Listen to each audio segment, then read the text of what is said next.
unique application fields. And here I am grabbing the thread from the discussion that Catherine started at the end of the previous session. So in other fields, aside from the manufacturing industry, where the end users of the technologies might not be in industrial companies themselves, but institutional actors. So we touched on smart cities, we touched on infrastructure and maintenance, often companies, but it's not the same type of companies. Could there be roles that are not well filled in today, and what could be done differently there? And so finally, regarding how these linkages are and how they should be tomorrow, if we want to capture a position at the global scale, what the scales of partnerships are today, and the different roles in the ecosystem, and the role that data ecosystems and how people link together to share data, create data sets, not just in terms of data for AI, in terms of making AI models to make the robots work, but also, for example, sharing data from a material development point of view, a more scientific research that could be relevant as well. So lots of things to talk about and to think about, and open the floor again, and Miro as well is open.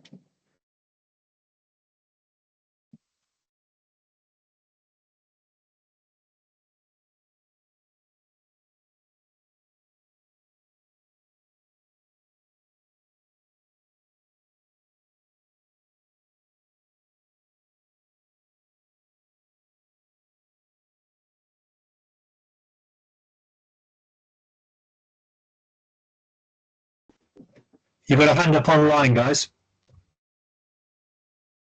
Sorry? Catherine has her hand up. Oh, Catherine.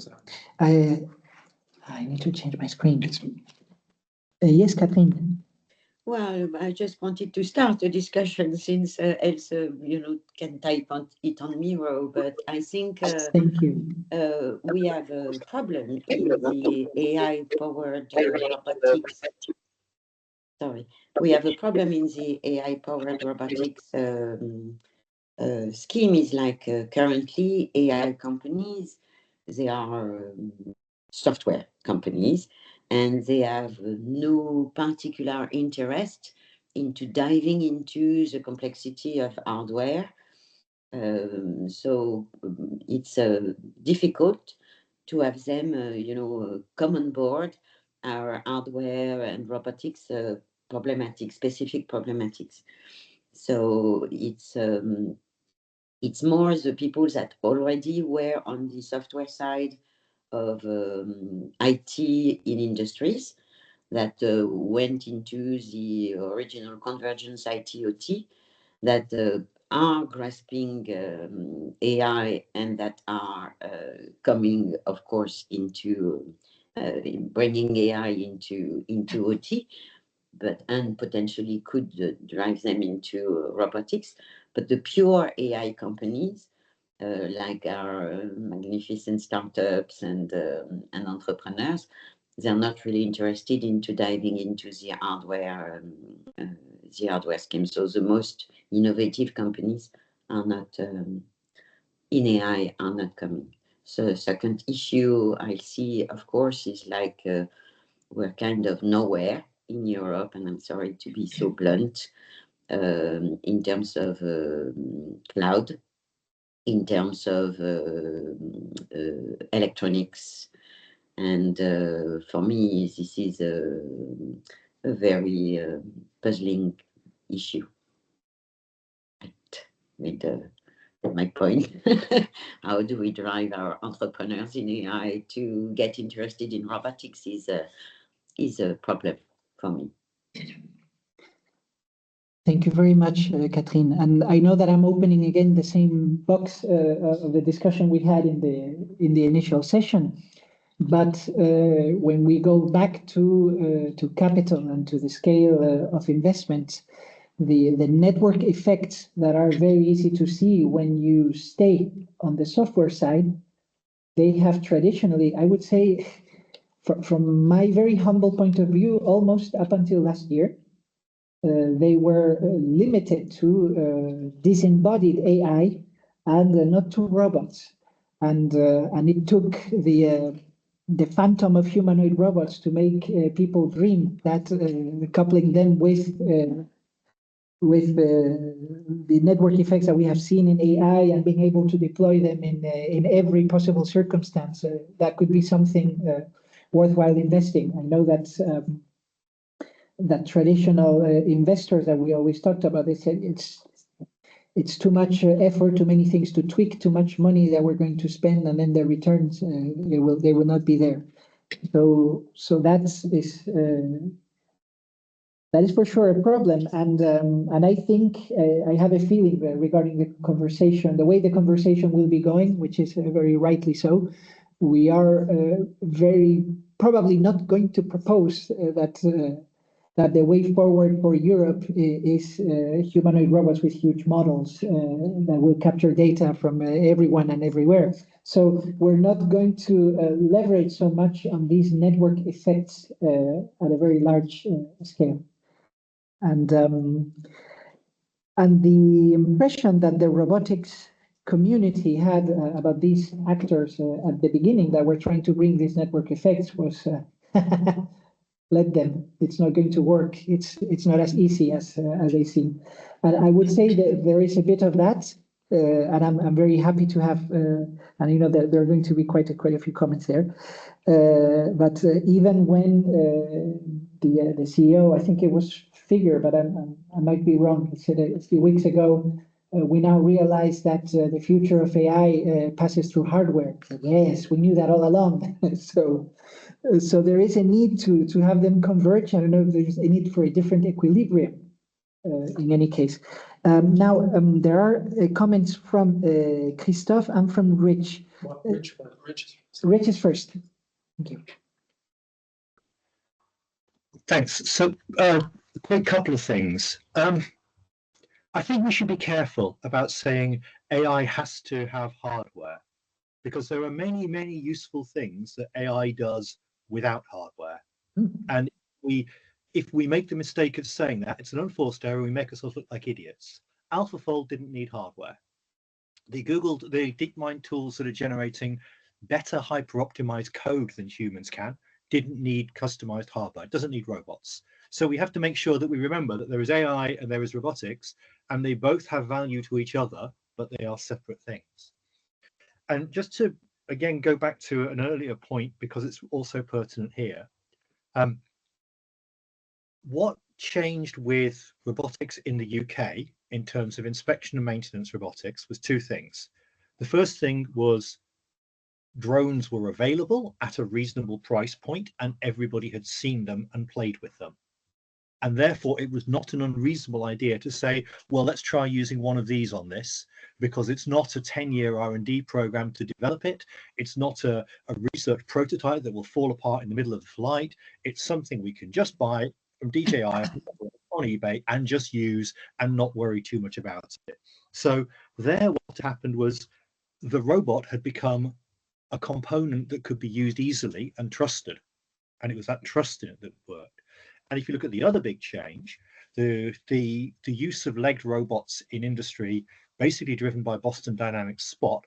And what happened there was, of course, Boston Dynamics were basically, when they were bought by SoftBank said, you got this cool walking stuff. What would it take to turn it into a platform everybody could use?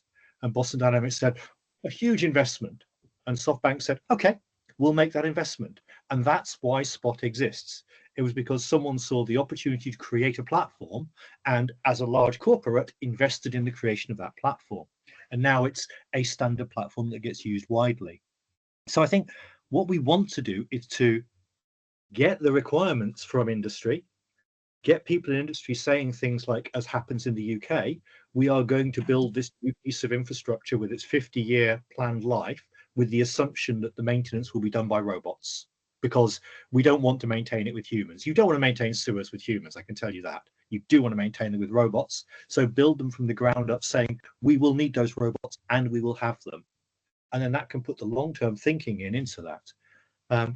How does that work in terms of our collaboration models? Well, I think the part of the problem here is we have to stop being seen as exciting techies who do cool stuff like humanoids and start being seen as people who build reliable things that you can just get and use. And when you come and talk to us, we don't overpromise. We underpromise and we overdeliver. Because frankly, the history of robotics research across Europe is the history of people telling me they can do amazing things that when I look at them, I find they're at TRL3 and they can do amazing things for many, many seconds at a time. And that's not enough for anyone to take us seriously. I'll stop there. Quickly just on that. But yeah, I mean, the problem is that Boston Dynamics as a company, it's not profitable. It's nowhere near profitable. So you mean selling a robot for $5,000 a robot? It might not need to be profitable yet, but almost any developed technology is going to make a loss for the first 2 to 4 years of when you do it. That's what you do. You invest in it and you understand that you will have made a loss, and therefore you have tax write-offs for that. You have R&D tax credits for that. You maybe sell debt to do it. There are many ways to manage the finances of making a loss for a while and then making a profit later. And to just kind of put our hands up and go, oh well, they can afford to make a loss because isn't a sensible approach. What we need to do instead is to say, how do we get good enough requirements from end users that it's worth taking the risk of making the investment of making the development, and how do we get those end users to invest in that development? Because I can tell you now, it's so much more rewarding to have an end user tell you exactly what they want and know if you build it, they've already decided to buy it.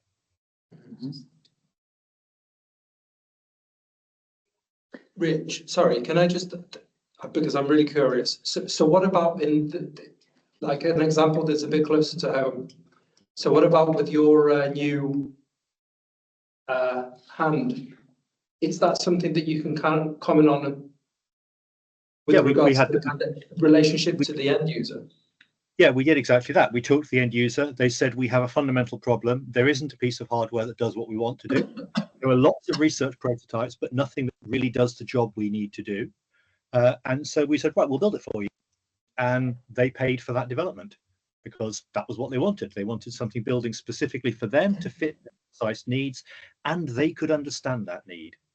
It helped. They had deep pockets, but there are lots of organizations that have deep pockets that spend a lot of money on things that they need. Look at anybody who's built a bridge or a dam or a train line, or indeed a train. These are all organizations which are willing to invest heavily in something when they need to do it.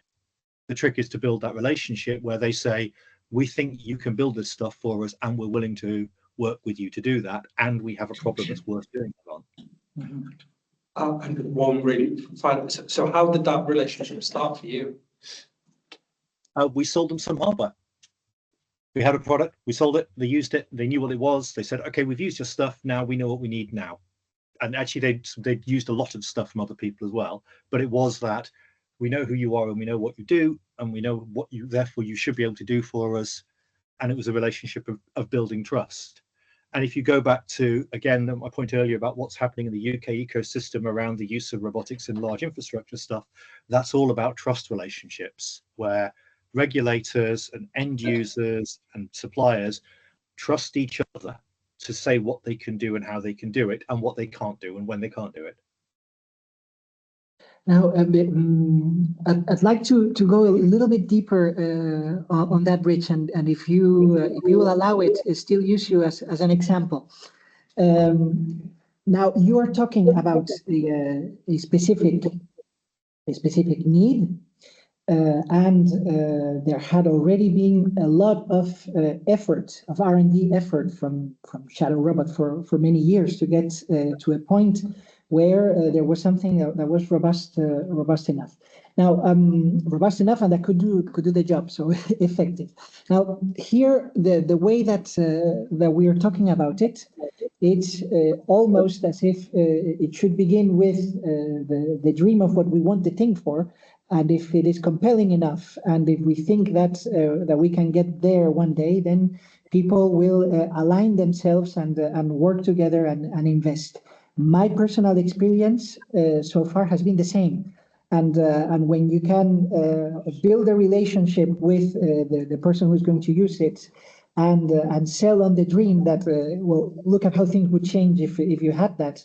then they are able to invest millions where they were only able to invest a few tens of thousands of euros before. Have you ever, during that process, found yourself at a point where you said, actually, the electronics that our company can work with are not enough, and we can get in touch not with electronics providers but with people in the realm of electronics R&D to make sure that they move forward in a way in which it is useful. The reason I'm asking is because of the effort that we're looking at here, which is can we actually align bigger forces than the roboticists themselves in order to make these future dreams possible? And if so, then it makes sense to move there. Yeah, there may be three parts to my answer.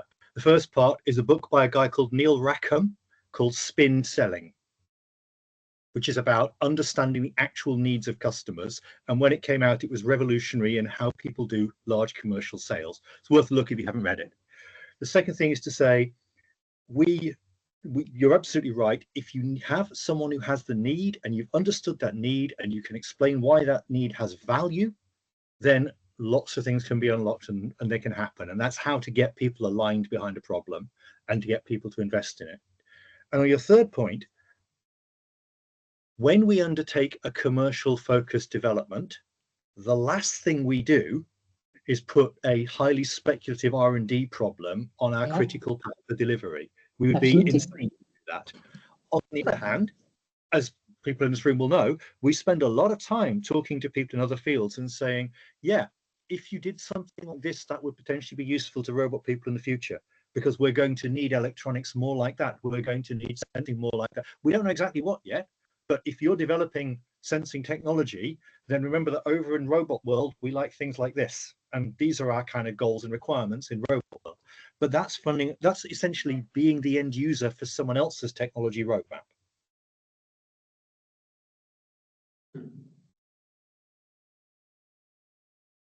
And typically there, what we do is we get involved in a collaborative project with the end user in there. We have a small budget, basically to turn up to meetings and go, that'll never work. That could work. That's really interesting. Yeah, we're happy to give that a try. And that kind of collaboration works pretty well. Yeah, but that's a very interesting problem, because in my personal experience with, and since we have a colleague from IMEC here, I hope he's not going to jump on me. But my personal experience trying to work together on speculative things with people in electronics has been that they say exactly that. You guys are the end user. Just tell us what the requirements are, and we'll tell you whether it's feasible or whether we need to work more on it. And said, no, what I would like is for us to brainstorm together how we could distribute computational capacity across the robot. And I've never managed to engage successfully in anything other than tell us what your requirement is, because robots are the end user for us. That's and interesting. not moving together. Yeah, I'm not disputing that, by the way. I have met those people, and that's fine. They do a certain type of work. I have also met the people who are within their own field, the dreamers and the visionaries. And those guys say, hey, we think there's a way we can use thin film electronics to make skin for robots. And we're like, cool, let's have a look. And then you start digging into it and they're like, oh, we've got this technology. We can do this sort of sensing stuff over here. And they're trying to work out how to push the far edge of what they can do in their own field. And you sit there and you go, well, if you go over that way, that could be interesting for us. Or if you go over that way, that won't be interesting for us for this reason, but it could be interesting for those people. So what you're looking for is the people who are not the commercial developers, but the visionaries. Very good point. I'm very sorry because Christoph, we've made you wait a lot, but we will pull your thread as well as far as possible. Yes.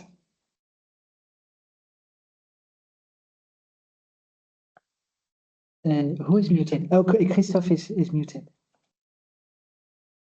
Christoph? We can't hear you.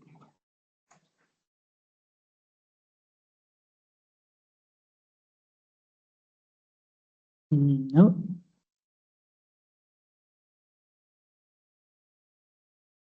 Still nothing.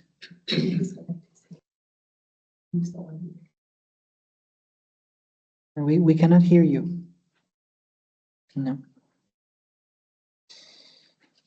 It's a pity we don't have subtitles. It would have worked. While waiting, can I ask you a question for related to this topic? The scope of the roadmap being AI-powered robots, technology development for AI-powered robots. Is there an assumption that robots in this formula have reached a level of maturity that on their own, without AI, there is no need for further development in speed, weight, speed, capacity, dexterity, actuation? I don't want to put the commission on the spot, but I don't think that's... It's a concrete question. Does that exclude any technology development that doesn't have an AI, directly AI component in it? My understanding, and now we're going into the frame of the discussion, is that no, it is not excluded. However, the visions that we are creating, they are visions in which we benefit from AI, as well as making the other areas move forward. And there are plenty of areas, of these areas, where AI can make an impact itself in terms of design, in terms of even materials research, as we said. So you could imagine a future where you make robots that do not have any intelligent functions on board, where AI has been used to design them. It's only a small part of the potential that we're looking at. So I think the answer is it's both. So we still need to make advances, but some of these advances will also be driven by AI. But so let's say even more concretely, if somebody is developing next generation of muscles that are extremely performant, but AI is not being used neither during the design. Of course, it can be used after once you integrate this fantastic muscle into a system. But is that AI can also be used in the control of the elements of the robots? That's easier. Sure, of course. But let's say for developing it, there has to be a certain development of TRL.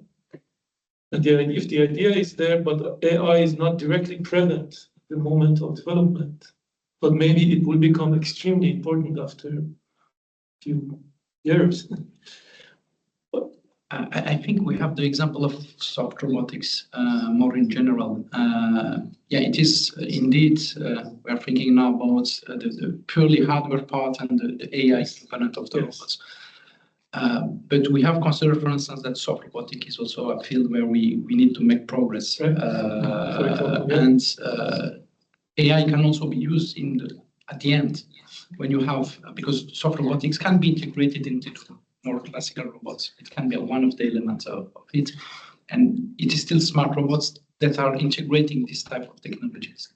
It's not I see where you're getting at, because even in soft robotics, you've got AI to model the nonlinear behavior of the substructures.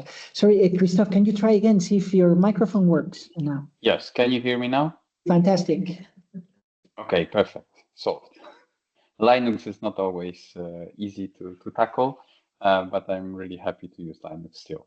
So just a quick comment to Rich, and also a quick question, because what you mentioned for the large infrastructure in the UK, do you think that those research hubs that you had, so like Orca Hub or Rain Hub, which were focused on either nuclear industry or inspection of the offshore, do you think it helped building this bridge between the regulators, industry, and universities? Because you were quite heavily involved. I was working together with Oxford in EU project, and they were also at the same time involved in Orca and Rain Hub.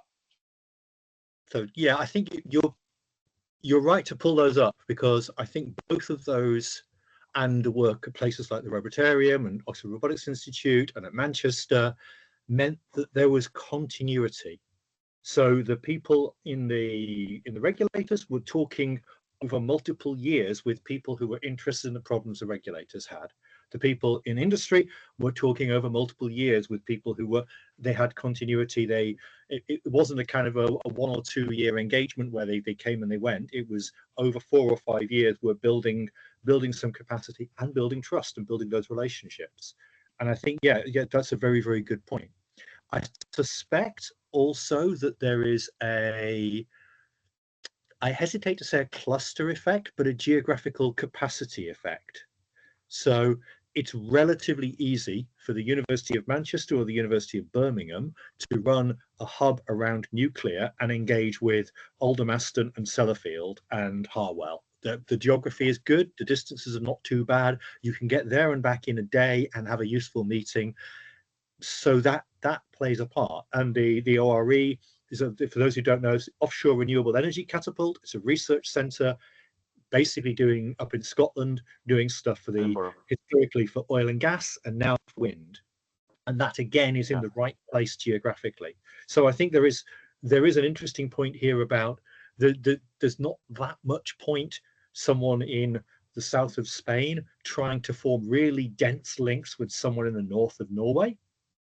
You want someone more local doing that, because once you can form a loose linkage, you're not going to be able to get there and back in a day to go and have a site visit. It's going to be really, really painful doing that kind of thing. And I think there is something interesting about putting those centers in there, keeping them running for some period of time. That's important to build that trust. And then, putting them near the end users.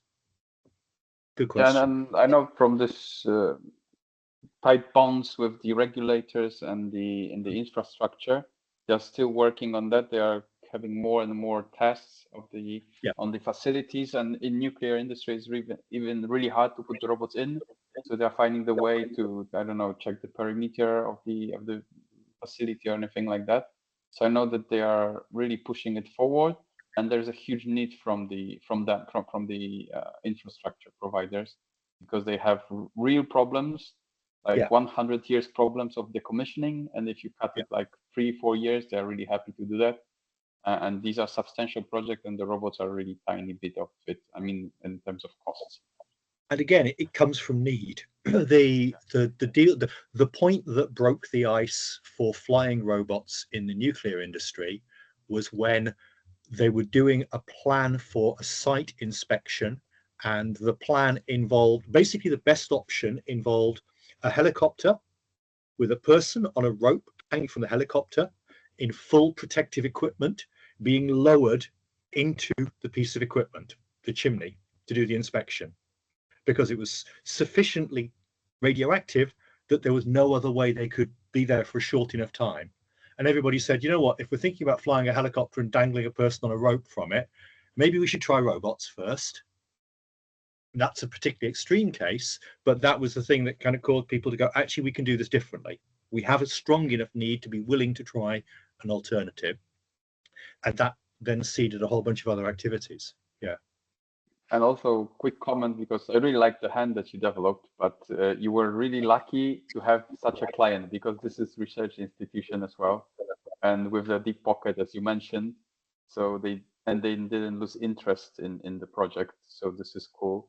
But sometimes if we have really like industry, they want to push you earlier. They want things earlier, and in the really high level of, I don't know how to say it, reliability. I know your hand is perfectly reliable, but for example, it's going at a cost. So your clients can spend so much money on doing research with this hand, but maybe not all the industry partners can spend such much money on just buying the hand. The issue is, where are you in the product lifecycle curve? And this is basically the classic thing about new product introduction. You don't try and sell your new product to the mainstream market, because the mainstream market isn't ready for it and won't pay for it and can't use it. What you do instead is you find the early adopters, the people who have to have it for whatever reason and are willing to accept that it's not ready for the mainstream yet, and are willing to work with that and engage with that. And as long as you can identify, or as long as you can tell the difference between someone who is, I just want another industrial robot to work on my production line, and someone who's going, right, we have all of that and we know we can't do what we want to do with it, and we want to do something new, and we're going to be doing that. You have to tell the difference between those two groups. And again, it's finding the visionaries. It's finding the people who are saying, I want to change the way my field works. And then those are the people where, as a technology developer, you come along and say, right, let's help you do that. and they are high enough in their organization so they can spend money on that, and they are not blocked by the higher executives. Or at least they have to be able to make the case upstairs and work that, and that's complex sales for you. And yeah, but again, if they can show that the organization has the need, and the organization in particular may not be very aware of that need, it may just not have said, oh, there's a way to solve this which involves the word robot. Fantastic, we didn't know that. Okay, yeah, so as you are saying, always are people. In this electronic case, in this early adopters case, yeah, those people. So yes. These are the comments to the things raised by Rich, but I also have one comment. Gregorio, you also mentioned it's recurring in your discussion about the financing. And I guess we are discussing and mostly speculating how the financial market behaves. Maybe we need 2-3 people, one from the bank, one from VC, and one from, I don't know, some pension fund, to ask them how they see the world. Because maybe we are saying, okay, they are not, I don't know, good enough for us, or we don't understand each other. But maybe we should know what are the optimization, because for sure they have some optimization criteria which they have to follow, and we need to understand what is their optimization criteria and try to align with them so we can both help each other. So this is the main point from the previous discussions. Thank you. So, like, from what was just said there, like, I have two kind of key takeaways from my perspective. So this question of like geographic limitation is something that is probably a variable that we should be taking in consideration when funding projects that look to do some of these things. And this also revolves to this embodied hardware AI and disembodied AI. So as Rich mentioned, you can have disembodied AI and then you can do it of promises at any point in the world. And if we have hardware and robots, we should be there where your client, your hub is. That is true. The moment you have hardware, it's much more difficult if you're not in close geographical proximity. And I have to disagree with Rich on one thing. I believe that if you set your meetings in the winter, the person from Norway will be more than happy to go to the south of Spain. Just make the meeting 2 days. The problem is, what if the robot's needed in Norway and it's in the south of Spain? And this is, of course, with the digital innovation hubs, the goal is to have a DIH within, I think, 100 kilometers of everyone. Yeah. So the question is, how do you exploit those networks to do this kind of innovation, or at least to do the brokerage and make the connections for that kind of innovation? Well, exactly, and that was the other point I was going to make. And the other thing is, there's something here about stimulating a marketplace between providers and the end users. And I don't know what happens. Well, I don't know what they're kind of saying about FDR is, and how realistic it is for industry to kind of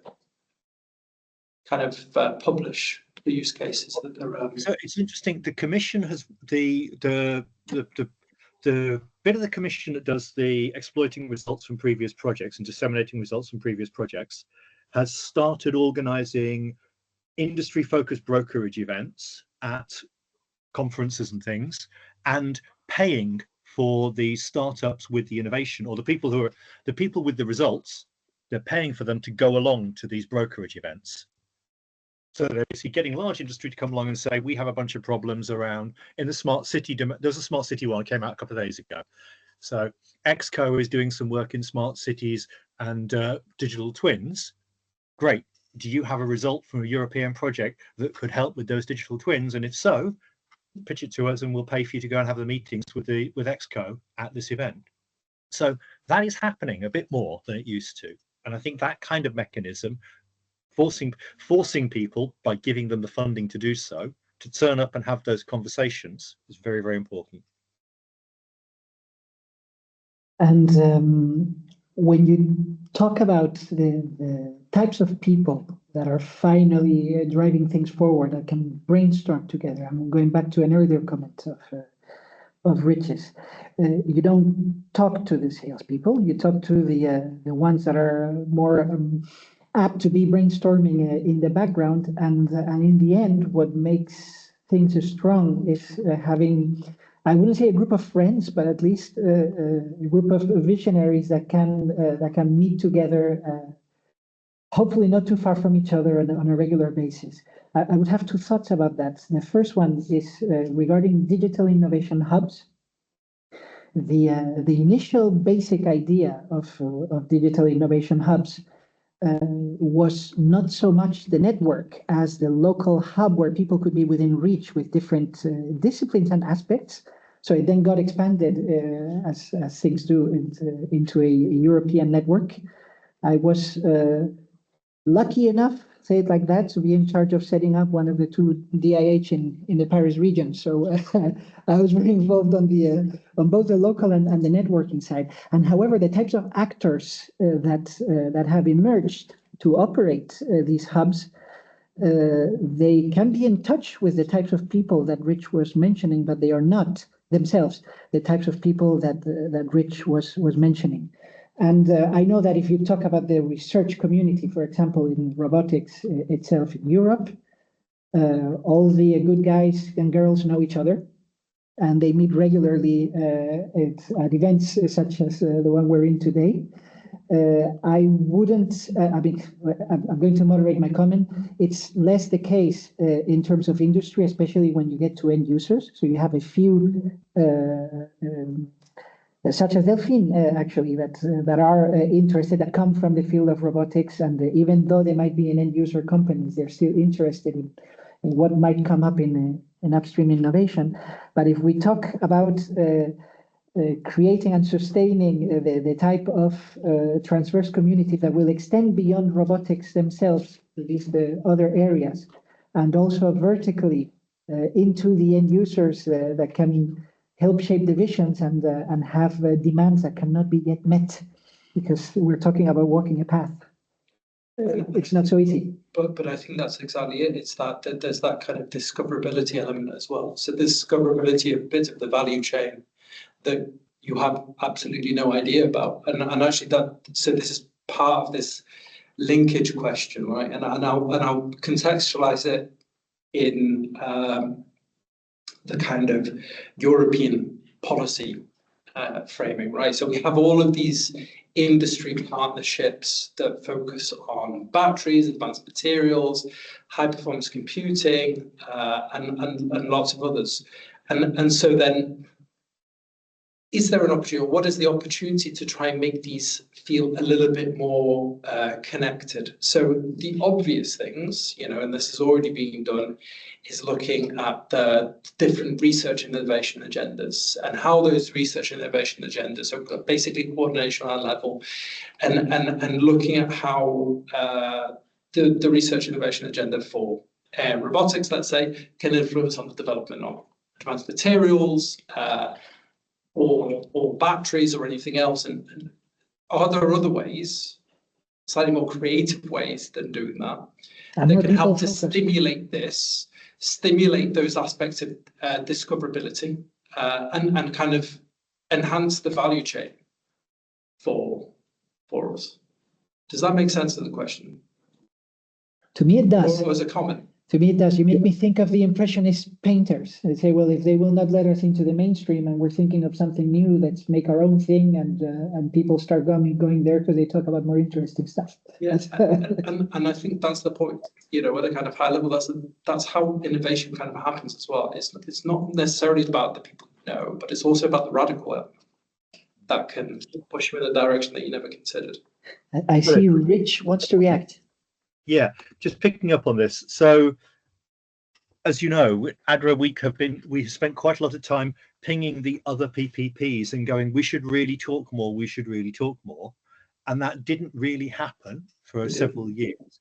And the reason it didn't happen was, we should talk more means we should have two groups of people, 5 to 10 from each side, go and spend a day in a meeting room somewhere, and that will cost the best part of £20,000 to do, right? By the time you've had travel and people's time and effort and so on, and there isn't any particular pot of money that you can charge that to. There's no way to cover that cost, and it's going to be quite speculative. It's going to be quite, like, do we have any points in common? What do we do? Sure, you can align research agendas and roadmaps, but that doesn't get people sitting in a room together going like, exactly, yeah, exactly this, yeah.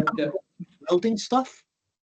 We do welding. We do loads of stuff around welding. If you have a welding problem, we can probably help you with that. And, you know, as you've talked to battery manufacturing people, welding is a massive problem for them. Robot people do welding. Why are we not in rooms together discussing that? So the issue is not that we don't want to collaborate. The issue is that the lubrication isn't there to make the collaboration happen. And that lubrication is essentially sufficient funding to enable people to take very speculative meetings at the other end of Europe with a bunch of people they have no idea if they're going to get anything out of it. And that's kind of the missing piece of the jigsaw in my mind. Absolutely, I would agree. I think this is where the concept of synergy is a little bit hollow, because it doesn't happen efficiently. And for me, at least from what I see, that it happens like pretty inefficiently at two levels. There's this coordination effort across the research and innovation agendas of different partnerships, and like there is some progress there. So I'm not putting it down completely. I think that there is. It's good that there is a consideration. There's a conversation happening. And the other level at which it happens is within the European Commission itself. And that happens on the basis of personal relationships. So if there's a personal relationship across clusters or across kind of technology verticals, then those synergies are likely to happen much more frequently. But if the relationship doesn't exist, you know, the concept of the synergy is just wishful thinking. It's so much energy has to be. They cannot be vicarious relationships.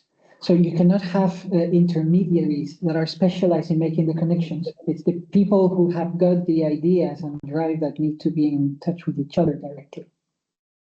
So is there an alternative to doing this? I don't know. Well, there's a famous comment about technology transfer, which is technology transfer happens by someone who understands the technology going and sitting with the people who want to understand that technology and sitting with them until they understand it. It does not happen by sending someone a report for them to read. It does not even happen by downloading it. Yeah, it's like you go and work with people to transfer technology because of the implicit knowledge that's there, and because then you'll understand what you're trying to tell them, which is certainly not what you thought you were telling them when you wrote a paper about it. So I think it's that problem. And you're right, intermediaries might identify that there are two groups that probably should talk, but they can't do the talking. It's got to be that engaging, building trust, building knowledge about each other, and then sometimes just waiting, because it might be another 3 years before, I remember I talked to those guys at that branch of that Fraunhofer Institute who know a lot about placing magnet technology, and I have a problem that needs that kind of placing magnet technology. So now I'm going to go back to them and find out what's possible. But if I hadn't had that conversation 2 or 3 years ago, that was a speculative one, I wouldn't have known about them, and I wouldn't find them by a search or something. So it's building that ecosystem of people who have engaged and spent time together. And you're absolutely right. That's where the synergies will come from, but it requires that investment at the form of lubrication to make it happen. And that lubrication is there within the field of robotics itself, because it's people's job to go to such gatherings, but not beyond. It's a little bit, but what we have to a certain extent is we have this 20-year track record of building networks across the robotics community and bringing them together. I mean, Euron and Europe go back to almost the turn of the millennium, and those are the things that then form together into EU Robotics and things like the European Robotics Forum, and we just have a long-standing track record of building those horizontal links across the community. And as people move around from institution to institution, organization to organization, they continue to maintain those links and bring other people into the community. Whereas with the battery community, that's happened much less, because they do other things in other places. And they may well have an event that's exactly like the European Robotics Forum, but for batteries, but I've never heard of it. Gosh, I'm going to throw out an idea. It's really out of left field, but for the last few years, I've been lucky enough to get sucked into, let me see how I can describe it. I think the original word was FooCamp. I don't know if it was FooCamp or something like that, but it's something that originated in Silicon Valley. And the basic idea of these things, they happen in different parts of the world. Elon Musk attends from time to time, but it's always a matter of getting about 50 to 100 people in a very, very nice place. I know that we're hiking up the budget now, but they are completely free to talk with each other about the things that that interest them, and there is no expectation beyond that, except that it's forbidden to do business there, and it's people from all walks of life that gather there, and there are things that come out of that, and very interesting things, and usually innovation and business happen afterwards. These things exist. I don't know how far these things can be institutionalized, because that's they would probably lose their touch. But I would say that they would roughly correspond to the informal parts of conferences such as ICRA. And yet the idea that they have is that the people they'll bring in are completely different from each other. You'll have people from tech, you'll have Hollywood actors, So this and does happen. spiritual leaders. This does happen to some extent in Europe. I've been involved in workshops organized by European projects where they've done a version of that, get people together for a couple of days and walk through a framework of discussion to talk about things and see what comes out of that. And in fact, there's one project called Forging, which is attempting to develop some mechanisms for running those workshops so they are effective, productive, cross-sector idea generating that can produce things, which is really great. And it just needs the funding in place to do that and the support to do that, and they can be done. The problem is it's very hard to propose a project to the Commission that looks like, what we're going to do is we're going to spend 4 years getting people together in meetings and having them chat to each other. No delivery. Yes, No. especially if they're wearing tongues, flip-flops. Yeah. Chad, do you mind if I put you on the spot? Excuse me? Do you mind if I put you on the spot? Yes. What, from your perspective, like you look at this whole landscape of partnerships and the way we interact with one another, do you see any immediate opportunities to make things more efficient in the way that we do stuff?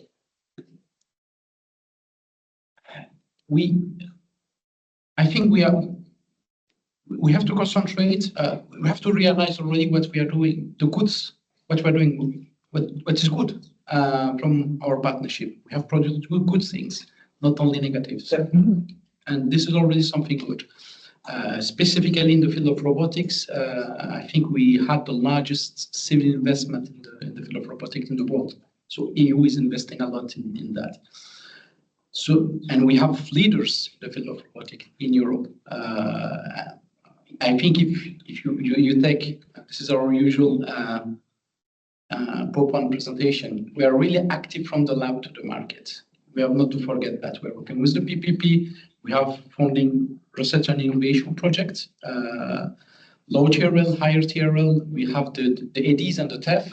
So the ecosystem is quite complete, but we try to improve the efficiency of that investment. And of course, this discussion that we're having today is interesting. It is good that we have them, but we also have to do with what we have. We have instruments, Horizon Europe for research and innovation, digital for higher TRLs, and for possibly we have to find new ways. If we have weaknesses and area where we can improve, we have to think collectively from the partnership, from the private side, and from the public side.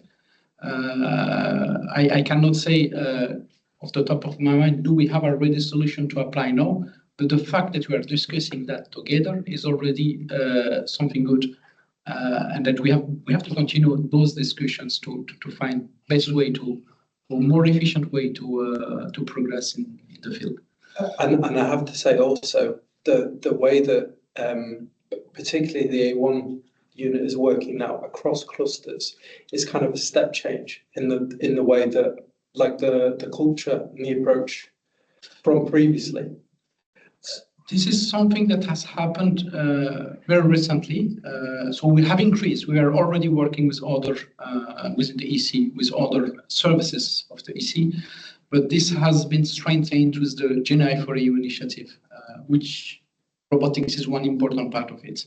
So we are improving that aspect, and you know it because we have contact point for the different clusters, and this is also what we're expecting from the private side to work and to go beyond the classical boundaries. First, ICRA is a good example. We joined the forces, AI, data, and robotics, but not only that, also across the clusters, and why not also with other partnerships. Not only ICRA itself, but we have also many other partnerships that can bring interesting insights in the field. And I mentioned that offline, but for instance, if we take just one unit where we're working in with the slight reorganization of the AI office, we got the manufacturing in my unit, and we are also working with ICRA, which is very recent. So we are not only working with ICRA now, also for the manufacturing part with ICRA, and to go beyond the classical boundaries is something that is positive, in my opinion. But the results of it will not be, we have to wait a little bit to all of that mechanism is being put in place from our side, but we're also seeing that in the private side, there is all this type of organization that is being made. And I think we should just continue doing that. Now, a follow-up question, not to Tim, but in general of that. Regarding what we talked about earlier, of how companies and then other types of actors in robotics interact with actors outside robotics tradition, which should, of course, keep their own roadmaps and innovation cycles and so on and so forth. If instead of asking the question, what do you got for me?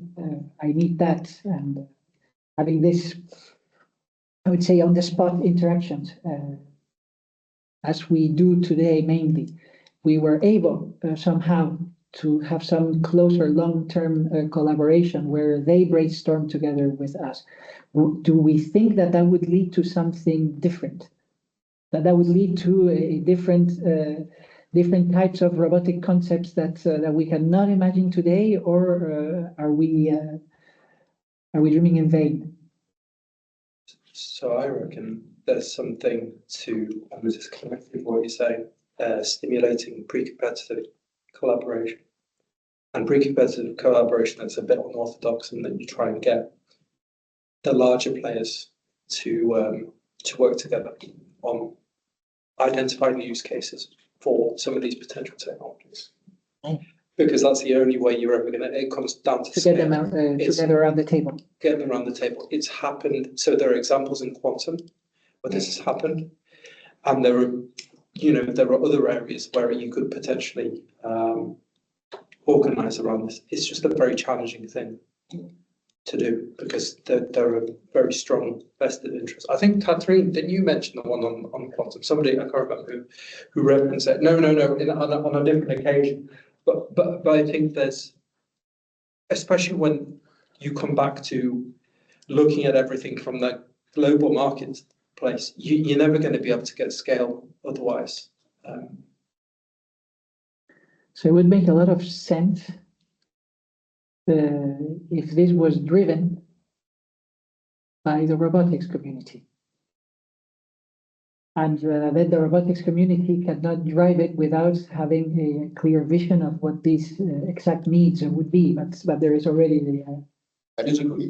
I completely disagree because the robotics community does not need to have the vision what is needed. The end users need to have the vision, and they need to bring it into the robotics community. But there are many. And then the players need to sit together and say, okay, this is the challenge we jointly address. This is still pre-competitive. And who brings them in? Who brings the end users in? Because and the robotics community need to approach the users with the right group. For example, what we try with the innovation networks. Bring healthcare people together, bring like Sprint does, bring oil and gas or infrastructure asset owners, on the table, and then let them just talk what their actually pain points are, and then you can say, okay, this is something where we might be still pretty competitive. This is something, okay, we make our business with actual oil and gas, but maintenance inspection, everyone needs it. It could be even transferred to bridges and other assets, and yeah, let's work together. But I think this is a hard and long term. Yeah, definitely, and it depends on, I mean, the end use and the use case, right? The oil and gas industry, biggest procurers of autonomous systems. Yeah. Of course, they have to have an understanding of what the technology is going to offer. Something like healthcare might be a little bit more challenging. Exactly. And the use cases, they just wouldn't know what the art of the possible is from the technology side. They just have no idea. There are already quite a number of very good projects which can show both in logistics, in surgery, in rehab, with all the things. There are certain areas which are already quite nicely covered by projects, but still it's not scaling. And then the question is, why not? It's a marketing problem, Reinhard. So the issue is, if you look at what happened with Sprint emerged from the Petrobot project, and Petrobot was a collaborative project across a number of technology developers and end users that got them in a room talking to each other. And the spin out for that was essentially, we want to keep talking to each other. Let's set up this entity, Sprint, and then that became a hub for doing that. Lovely example recently. So ClearPath Robotics have been for years making mobile robots, nice mobile robots. When they started trying to sell them into the warehousing industry, they couldn't get any recognition for what they were doing as being a thing that warehousing could want, until they rebranded them to look more like vehicles, at which point everyone said, oh, right, it's a vehicle that drives around our warehouse for us. Oh, I get that. Right. It looks like a forklift that does it by itself. Fantastic. So the question is not, does the end user have a problem? The question is, can you show them that you understand that problem by making what you're doing understandable to them? And that requires space and time to work with them and understand the problem and reach out to them. But Rich, do you have a concrete idea what we could actually do to achieve this? Well, again, so Petrobot developed some prototype robots for inspection of tanks, because that was a known problem in the industry. And the tank inspection problem has been there for, I mean, I remember workshops talking about this in 2002. So it's a well-known, long-standing problem. Needed robots that were different to do that, because they had to be ATEX compliant and so forth. So a project to fix that bit, we don't have ATEX compliant robots to inspect, is a good way to get started. Now, that's not sexy AI. That's not bringing the cloud to bear on the problems of industry. That's, we need to build a better version of a robot that can actually work in our environment. It's mechanical engineering primarily, a bit of electrical engineering, but it's an engineering, it's kind of detailed engineering work focused on an end user problem. And it doesn't seem sexy and exciting from the point of view of bringing in the current on-trend buzzwords. But on the other hand, in terms of outcomes and success from European projects, I think that had a lot of bang for its buck.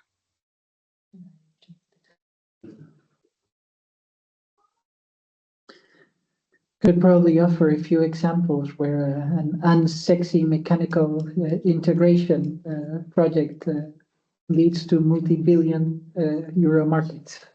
Yeah. So not to be neglected. Catherine had a comment as well.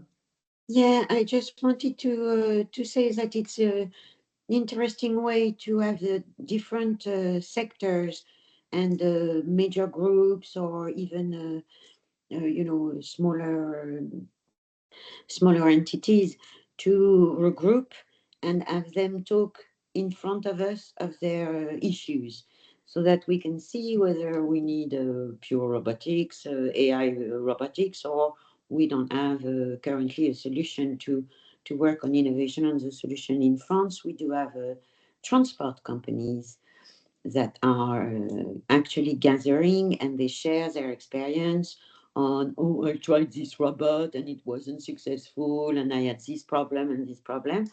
And I'm attending those meetings, and I think it would be very interesting to have a group of end users sharing their common challenges it's a way to us, to the community of technologies, right?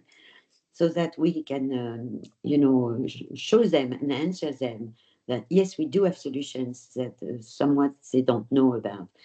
And I think this would be a very good initiative on ADRA, for instance, to have workshops where it's a group of end users on specific sectors or sharing the same issues that would present what their common challenges are. And that it does exist.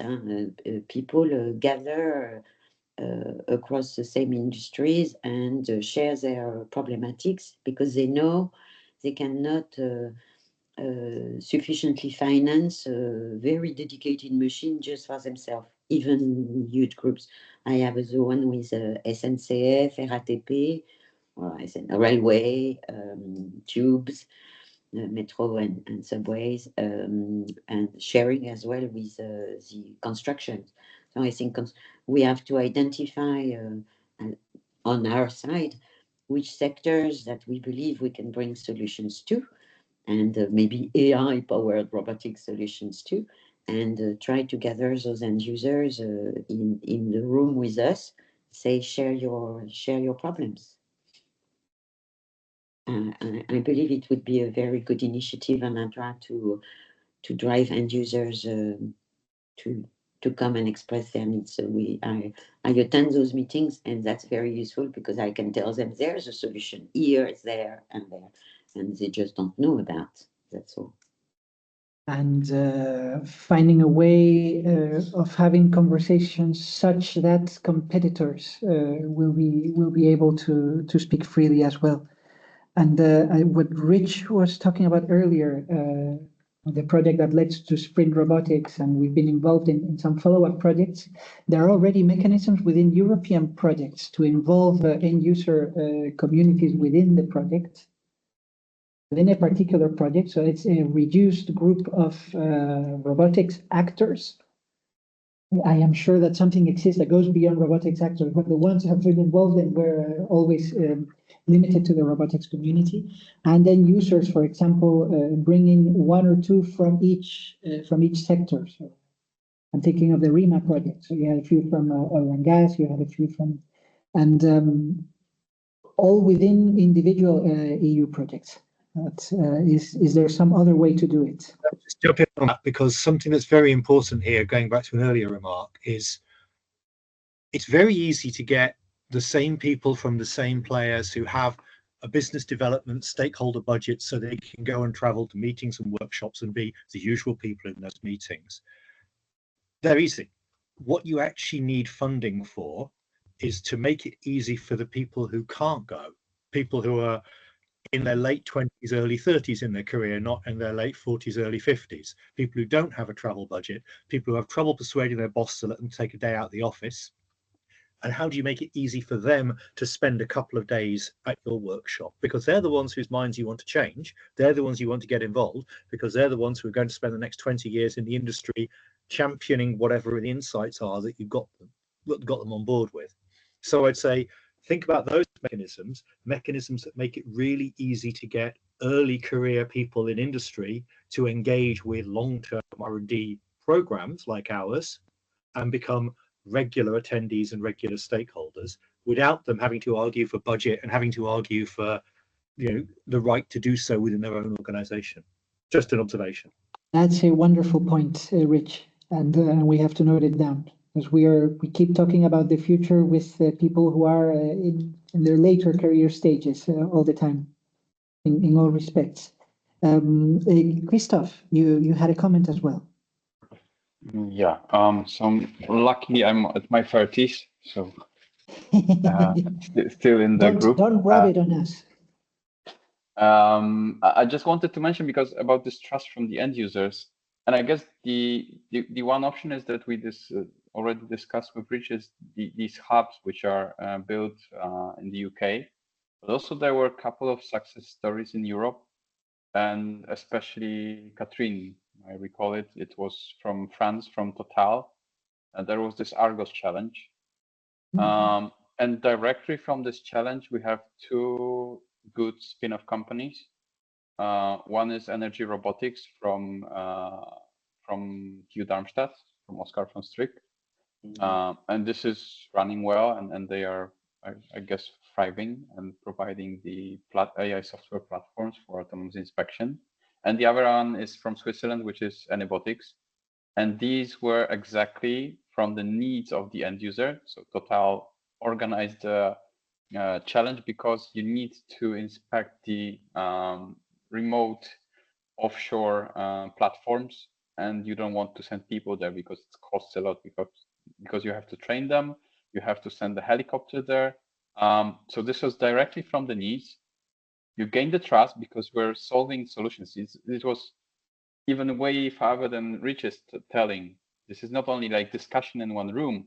You are explicitly through like 3 years with each competition showing that you are gaining better and better in the task which is in front of you.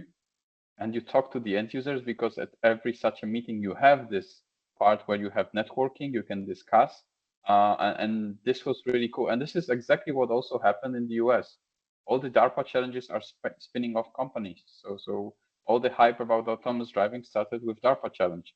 So where the groups of people, with the young people as well, you had a lot of students there, they were pushing a lot to get some prize.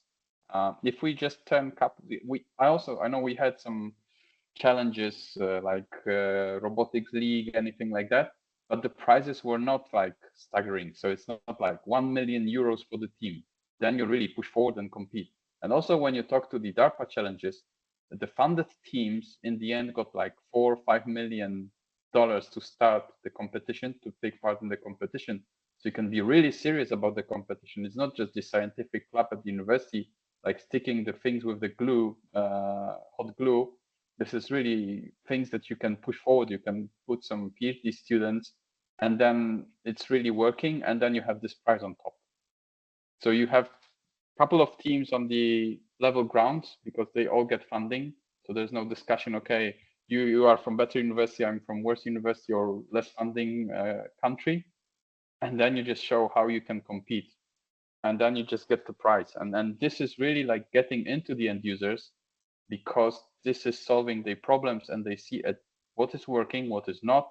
And you have plenty of time talking to them during the competitions. And there are spin-off companies of all those competitions. So if we can, for example, set up something like that from the public money, because it can be done from public money. And also if we fed in second half from the end users, really large end users with the problems, they say, okay, EU is putting 10 million euros and we are putting 10 million euros. We have 20 million euros. Let's have 5 teams, each having like 3 million euros for the next 3 years of research, and just push it forward. And there's a prize in the end, like 1 million euro. I agree. It's an excellent idea to do some type of Argos challenges, not just for one company, but for, like you said, welding. Let's have a welding challenge. Let's have an infrastructure repair and maintenance challenge. Let's have a painting in odd places challenge, an agriculture regeneration of soil challenge. We could do great challenges. Really nice challenge right now for the inspection. I know that there are projects, also call for the projects on that, is offshore inspection of the towers of the wind farms. You need underwater robotics, overwater robotics, UAVs, and some ground like arms or something like that. They have to work together, and you have to deliver. And this is really tough. And then if you have such providers, so building like farm is like billions project. And if they spend from the, I would say from the marketing budget, 10 million euros, this is still nothing. And then we just top up with the EU money on that, and we boost this large competition and just push it forward and get some 2 spin-offs out of it. Reinhard has a follow-up comment on the idea. Yes, so basically 2 comments. One originally was that we tried also to get some, let's say, at least company-driven challenges. We had last year the competition event in Milton Keynes in the mall as a kind of follow-up of the ICRA project. We tried to replicate this, but there was only one company, Ocado, I don't know whether Duncan is still in the call, who was setting an real industrial-driven challenge. The rest were more the typical academic challenges. But if we want to go for a next edition, it was everyone was clear about challenges need to come from industry and they need to also sponsor the event. Second comment was basically on what you said with underwater and other modalities. So still in one of the old projects, we had this kind of competition. It was in Piombino at the coastline where we had this emergency scenario. We had underwater, we had drones, we had robots that went into or drove into the building and they had to close valves simultaneously. So all this coordination of different environments was already showcased, but yeah, the main money went into setting up the infrastructure.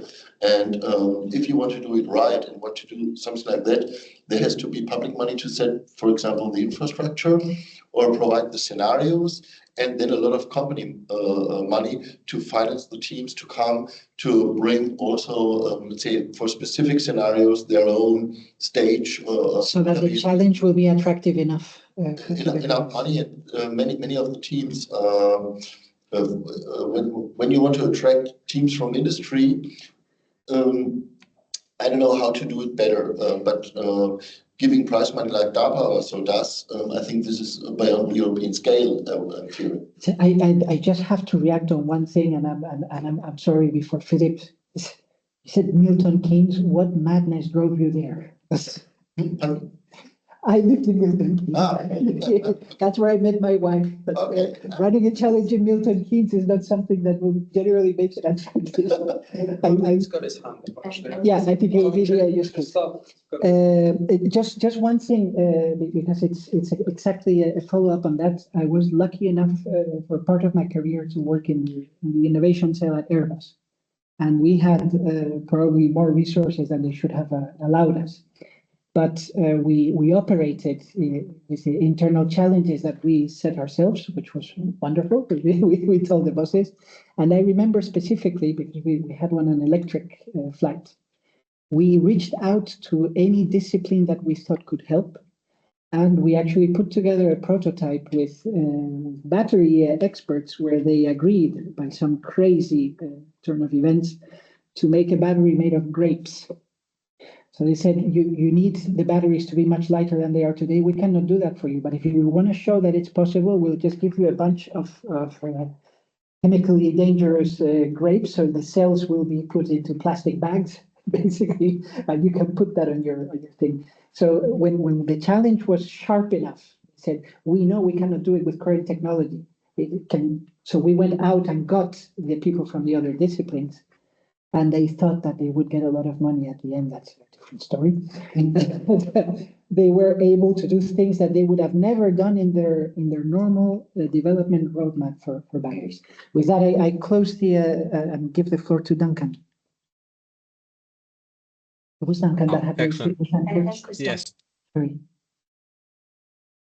I just want to follow up on the competitions and the European Robotics League competition, or CIROC, that we ran in Milton Keynes. The reason why Milton Keynes, it was actually to get the competition out into the public, so the public could actually see the problems in putting robots together. And through the week competition, you saw lots and lots of failure at the beginning, and obviously the teams were getting more and more success.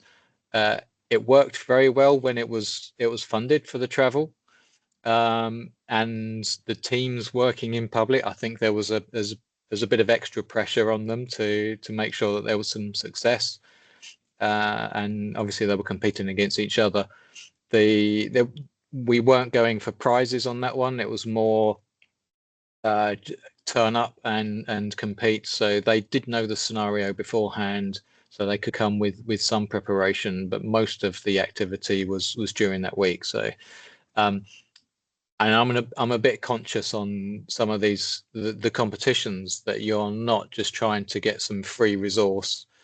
The Amazon Pick Challenge was always a bit controversial in you signed up and actually Amazon had access to all of your IP, whether you won or not, and they stopped it after there was several thousand hours from each team to enter that competition, and that wasn't funded, and the prize money didn't really contribute towards the amount of effort that went into it. So I agree with the comment in terms of you have a funding pot that provides, it should be sufficient to cover if not all the cost, but the majority of the cost of participating, and then obviously a prize fund at the end, which in itself, the prize fund wouldn't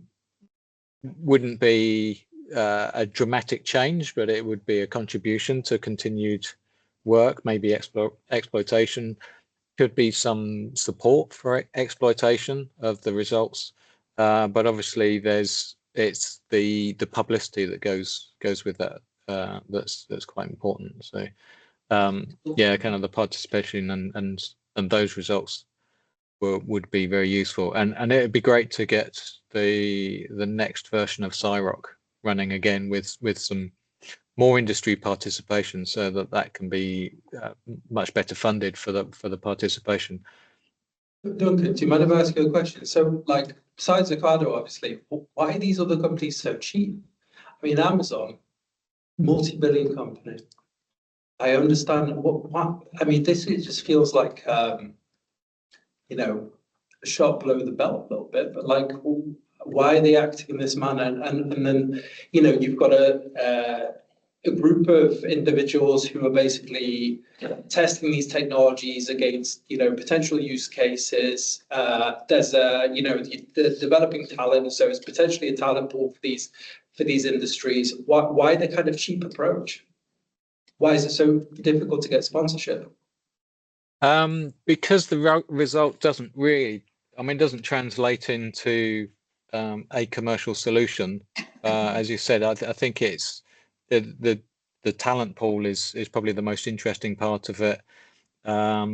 Amazon, I can't really speak for why they had that approach. They certainly stopped that approach and looked for different ways of engaging with research, and were offering prizes for the work that was already being done rather than setting a specific challenge. So they ended up doing research awards, and that was based on published papers. So they certainly recognised the kind of the failure of that contribution to adequately compensate for the work that was involved. I don't know how much they got out of it. They certainly learnt a whole range of solutions. I think that was probably the most interesting for them, that there was a wide range of solutions, but it was quite narrow in terms of the problem space that you're addressing. And that was the same thing that we did for Milton Keynes, that we narrowed it down to a challenge that's achievable within that time scale. And you're kind of stretching the skills, but with our challenge, we weren't expecting 100%, and we set the scoring to that. So we were really pleased. I think the first year we ended up with kind of a score of 95 and 97% from the teams on our challenge. So we've actually repeated the same challenge each year. I don't think we've actually achieved quite the same level of results as the first year. I don't know whether that was enthusiasm, but certainly that funding helped on that first part of the project. Can I ask a follow-up? So on that kind of problem space, would you have any kind of recommendations for narrowing the gap between the challenge that you ran and something that's a bit more applicable? you need wider it's time really. You need a wider variation, and more test cases, and more proof that it works. It kind of goes back to the earlier conversation about solutions coming out that are not applicable because they're just not robust enough. And you've got physical things which are not designed robust enough to actually last, which is almost a fundamental concern for robot systems. If physically, if it breaks, that's it. It just stops working.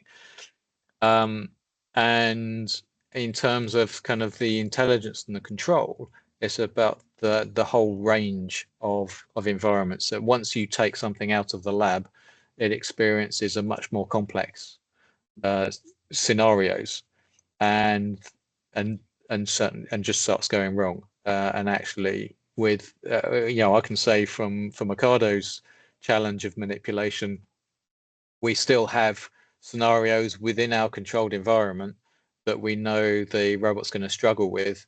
So we've got teleoperation backup, or actually just changing as much as possible is changing the scenarios so that they are successful.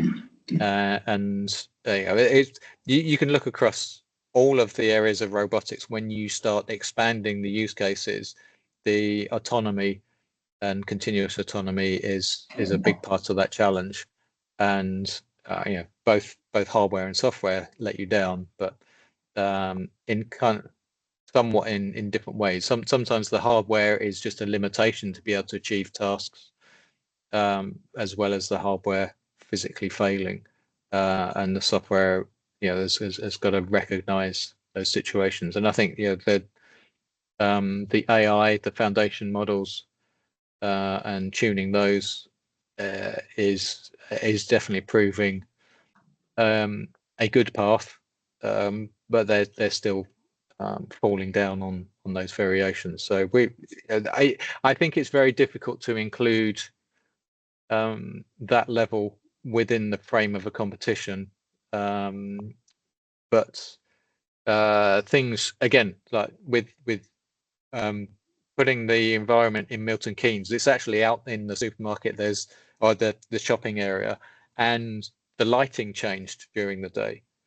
So suddenly the teams were finding their computer vision was working well at one point in the day, and then the sun came round, and then it failed later on.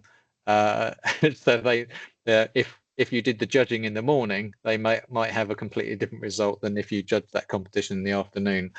And this is this is something that's it's difficult to predict in a competition space, but that was part of the point, is taking these things out of the lab, and they have to experience a much wider environment. And the advantage is the students get to see what those problems are outside of a lab and outside of all the nice control conditions that they've been working in, and start to struggle, and the good teams then solve those. And you see that even with the teams that have prepared, they were struggling with those kind of things. And I remember one of the teams, I think it was the King's College team, picked up on one of the scenarios, which was the coffee shop, where people sitting at a table would ask the robot for their order. The robot would go back and transport the order back, and again interact. So it was the interaction. And they actually did some experimentation in the university canteen, and suffered with all of the noise, and started to actually understand how difficult speech recognition was when you've got lots of background noise. So those, I think that there's a range of aspects that are interesting with those competitions, that actually exacerbate those use cases beyond the standard definition, which is why we throw them into those environments. Interesting. Thank you very much, Duncan. Just before we break off, because we have to break off and we'll be back at 13:30. Christophe, you also had one comment. I think you still have your hand up.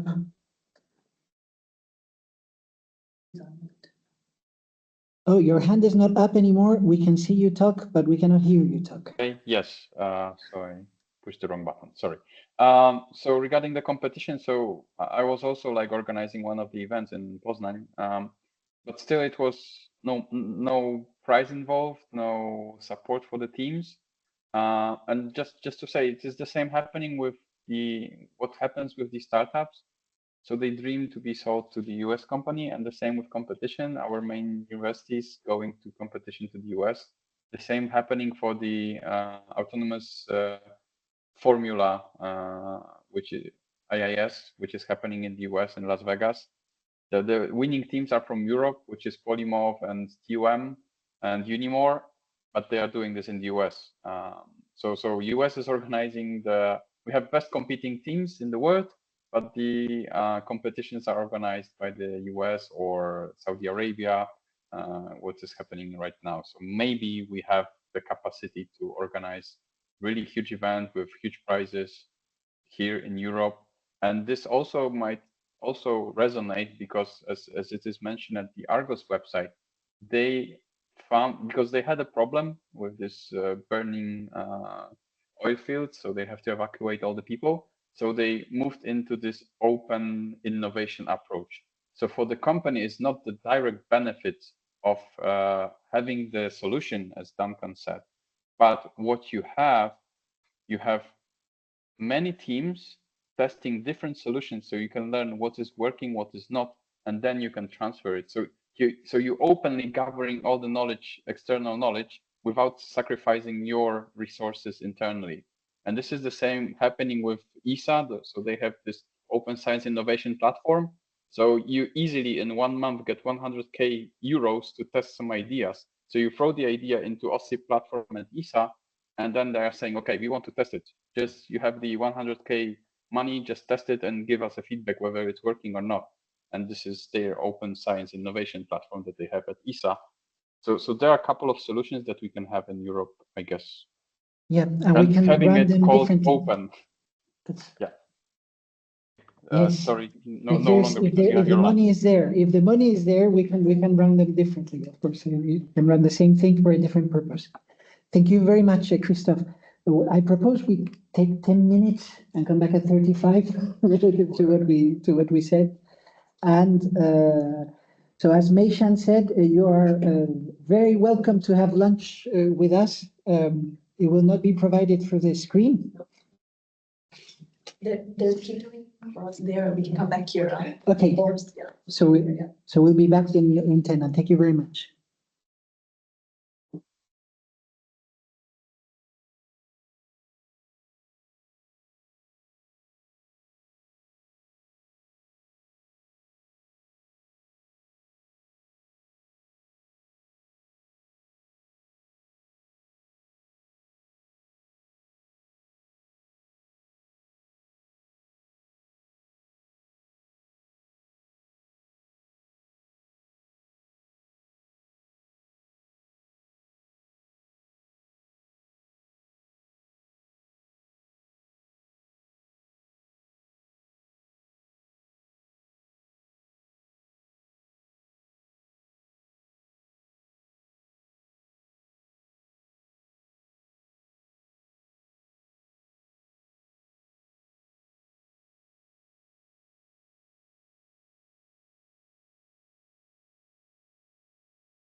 Bem, surgiu agora nos últimos meses de recolha de casos de sucesso e de boas práticas. Portanto, começando já, muitos produtores, um dos nossos associados, enfim, lançada pelo facto de, durante a Feira Raiana, estarem cá cerca de 30 países representados no Encontro Mundial das Biorregiões, que decorreu durante a semana da Feira Raiana, e que, inclusive, enfim, se todos os parceiros estivessem também representados, justamente que fizemos, teriam também recebido esta informação live connosco. Era uma oportunidade de pegar ou largar, mas também, como já referiu, deverão haver, enfim, obviamente nós, tudo isto é uma questão de tempo, mas deverão haver, diria eu, outras representações de polo físicas de proximidade, até eventualmente até setoriais. Nós temos muito a importância desta biorregião, já passou a ser bastante internacional, porque é a melhor biorregião. Estamos a falar de quase 100 mil hectares certificados biológicos e, nesse sentido, de facto, se queremos demonstrar sustentabilidade e aplicação num território que efetivamente ainda é muito importante do ponto de vista agrícola ou eminentemente agrícola em Portugal, esta é uma localização de facto de referência importante. Pareceu-nos uma oportunidade de pegar. Eu recebi um telefonema na véspera do Armindo, o Presidente da Câmara, disse: olha, queres inaugurar amanhã o polo? Vamos embora. E tivemos todos a equipa, inclusive a lavar chão, a lavar vidros. Lamentamos que isto não pudesse ter sido feito com outra comunicação, obviamente, com outra organização, essa é a verdade, mas estão já todos convidados para. Nós colocamos 4 secretárias a correr no local, colocamos os banners enfim, de projetos que temos em curso e fizemos uma apresentação efetivamente à parte da comitiva do Encontro Mundial das Biorregiões. E esta fotografia que vem na imagem é precisamente... Com parceiros, e alguns dos parceiros têm delegações em várias partes do país, todos nós somos portas de entrada e somos pontos de apoio do polo. E eu também, pronto, fui um bocadinho apanhada de surpresa, como todos os restantes colegas, porque também não percebi bem porque é que havia mais esta abertura de mais uma, digamos, uma delegação, entre aspas, não é? Bom, mas isto traz custos acrescidos para como é que estão a pensar a gerir esse assunto? É uma excelente pergunta, obrigado. Posso responder a essa. Não, os custos não traz custos para o polo, não traz custos nenhuns. Portanto, inclusive estamos a negociar limpeza com a Câmara. Os únicos custos que tivemos foram as secretárias que foram pagas pela organização, pela nossa organização. Não sei se conseguiram ouvir. Sim, perfeitamente. Conseguiu esses gabinetes que estão abertos, inclusive a promover carne.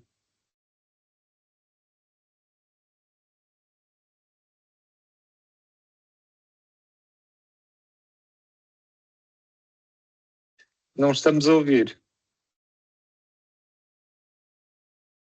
Estão a ouvir? Agora sim. Pronto, o que eu queria dizer só é que, pronto, eu tenho que manifestar porque de alguma forma manifestei publicamente e por e-mail e para todos os elementos do consórcio a minha estranheza relativamente à questão da criação da sede. Não tem a ver com o local, não tem a ver com a oportunidade. Relativamente a essas questões, para mim, mais do que esclarecido. A única questão que me parece e a mim fez alguma estranheza, por assim dizer, foi que eu nunca pensei que estivesse programado uma sede do Polo. E percebendo o que foi aqui dito, embora não tenha estado em todas as reuniões, estive nas últimas reuniões de acompanhamento semanal e falámos da Feira Raiana e nunca nos foi dito nessas reuniões que poderia estar em cima da mesa a hipótese da inauguração da sede do Polo. Portanto, ou seja, a minha estranheza foi relativamente... Deixa-me só para lhe dar nota do seguinte. É verdade, está a dizer, é verdade. Mas ela faz parte da comunicação pública.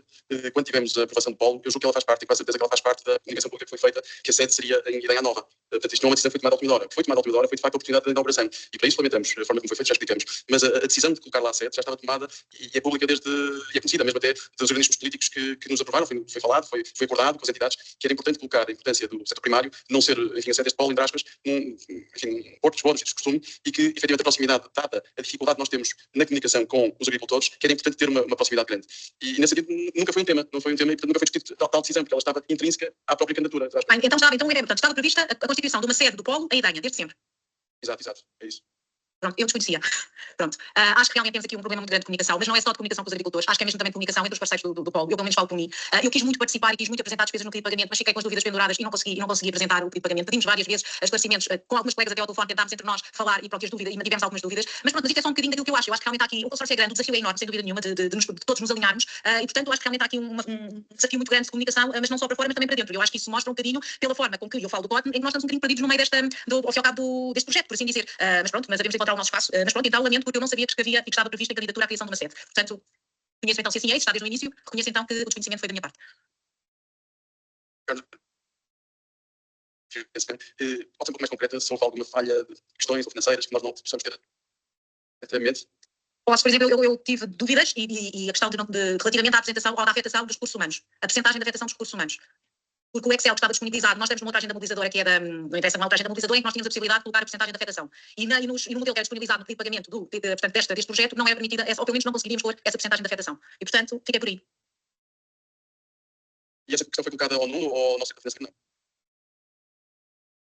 Estão a ouvir? Não, eu estou aqui mas agora sem rede. Não, agora sim, não, era o meu microfone. Foi colocada logo nas primeiras reuniões, diretamente, foi colocada numa das reuniões em que eu estive presente, e depois troquei algumas informações, mas ficámos na mesma, não, com outros colegas do consórcio que estavam com a mesma dúvida, e pronto, depois não conseguimos esclarecer.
Hello, everyone.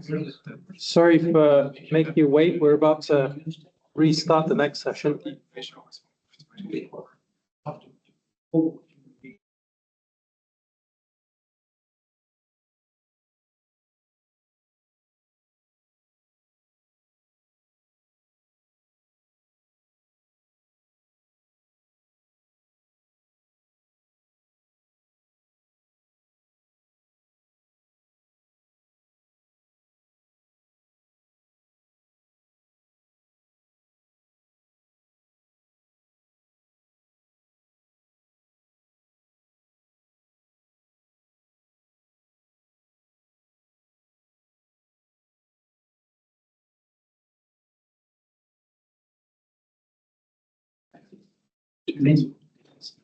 So with apologies for the delay, we'll start in a couple of minutes. We found out it wasn't so easy to get the lunch back in the room.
I just realised this is the microphone. That's a good one. Oh, is it the microphone that is active? We might need some of the applicants. Yeah, we're going to bring some. Can you hear us online? I'm not sure they can.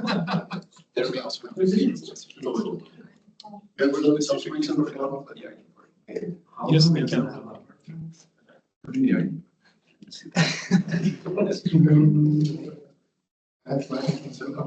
Microphone. Nobody responded. So if you can hear us, please give us a sign. We can hear you. We can hear you. Thank you, Rich. Okay, so that means we're back online. You can't see the chat.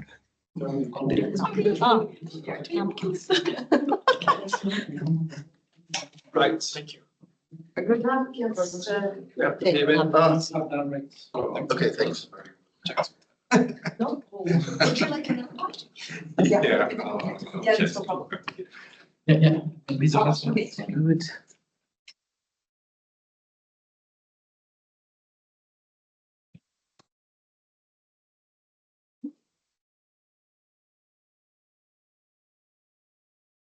Okay.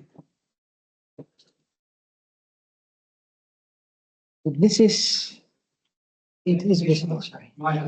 I'm not sure whether it is Windows visible. Just in case. Yeah. Okay. Let's start with what I am hoping will be the longest discussion. And since we are starting this discussion a bit late, and it's really a crucial discussion point for today, what I propose is that we continue at least, I guess we could say 15:15. We would say 15:30, at least until 15:15. So it's give us 30 minutes more so as not to squeeze it. As long as our online participants have the stamina. If you have the stamina. But then if you don't have the stamina for that, you didn't have it for the last session either. So we'll be okay. Yes, of course. And then we make a break and we have a shorter consolidation session. Okay, we get now to the point where we share, sorry, it's not working. There it is. An AI made in Europe, made for robots, which is a wonderful title that I did not come up with. That's why I take the liberty of saying that, but it captures very well the essence of the discussion that we would like to open here. So the question now is about visions, and we were talking a while ago about needs. So you could consolidate visions and future needs, but we're also talking about how we would like to see technology developed, and we say made in Europe because we would like to have also your views about what things can we be strong in and what things it doesn't make sense to try to compete on that. And there has been already a lot of discussion, I think, on the elements that allow us to formulate visions on that.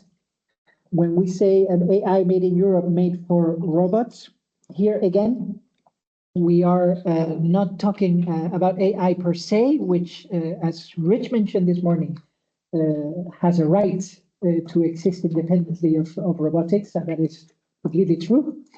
But about the concept of AI-powered robots, where we think that Europe has got particular needs and where we think that Europe has got particular strengths. So it's basically the discussion that will help us move into the prioritization session at the end of the day. And once more, I would say, especially for this topic, all views are welcome. And I hope that there will be differing views as we had earlier. We need to capture all this. So no need for a recap. I was looking at the online participants again. However, I'm wondering if we could do that for Juha just in a couple minutes. Is it necessary? Should I? No, we're fine. I see heads nodding there. Yeah? Okay. So a 30-second recap of what we are doing today for your benefit. And the context is, of course, the rapid evolution of AI and robotics together, but also other fields that are making independent progress that is becoming more and more critical to the things that we can imagine in the future. And we're talking about data, energy, materials, and so on and so forth. So the European Commission is considering the creation of a technology roadmap for AI-powered robotics. And the idea is not to supersede existing work, but actually to build on top and around it, especially expanding into other areas, such as the ones that we have mentioned, how they could contribute to creating a European vision for robotics where we can be strong and invest in our future. And that is the purpose of the document that we are creating. So the European Commission entrusted ICRA with the creation of the document that they will use to do that, and that's supported by the ICRA-E project. And the process to do that, which when we manage, it's not a question of if, it will be a world record in speed for document production, is through the consultation of the robotics community and beyond. And this is what we are doing today, through expert interviews in Europe and abroad, but through the integration and analysis of other supporting documents. And finally, the timeline is that the final document, and I will not go back to the interim document because that will raise my blood pressure, should be submitted in December. There you go. So that's again the recap. Let's go into the session. Now, to kick off the discussion, a few ideas about the things that we can bring to the table, each of us, and discuss. So, what can be an approach? Let's say unique might be a dangerous word, because with the ecosystem that we have, it doesn't make sense to focus on one thing. But what can be unique to the European approach in the coming years relative to what is happening everywhere else? A second idea is to which extent can we make a strength the European values, ethics, standards, and I would say it's not an idiosyncrasy, but it's what makes us unique relative to other paradigms. Can we make all of this data privacy, environmental and social impact, and even our own problems a strength? And if so, what directions should that be driving us technology-wise? Where does it make most sense to compete? So it's not an exclusive thing, but it's a matter of highlighting the application areas or technology verticals where we can be particularly strong. And we already touched a little bit into a couple of those, for better or worse, infrastructure, maintenance. We talked about the field of health. These are things that we can revisit in more depth in this discussion. Also, bearing in mind, and we can make a discussion point out of this or not, we already touched upon this this morning. What should be the general strategy? What should we be aiming for? Should we be focusing on European challenges and create a European ecosystem that is going to solve them first, and then see if we can offer something to the world? Should we be trying to compete on a global scale, bearing in mind the factors that we talked about early? And finally, making sure that all of this works. We already talked a lot about capital. We talked a lot about non-robotics players, and especially GAFAM coming into the field of robotics. What about the robotics industry in Europe today, even per sector? What does it look like today? What we could imagine tomorrow, and what need for action there can be because of that? For example, through the creation of new players, or at least the encouragement of the creation of new players in those domains where things are just starting, but we have a big ambition. And with that, I have done my job. And I open the floor to the initial comments. I'm still just offering candy. I have been told I cannot offer unitary robots, even though they're cheap, for those who start.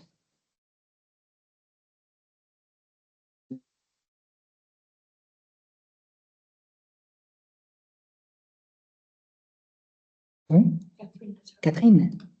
Yeah, I just wanted to mention it's as a sort of a topic that I wouldn't want us to forget. It's like not just AI made for robots, but also what robots can bring to AI. I think it's important that there's at least one paragraph somewhere in the final document that says that robotics serves AI.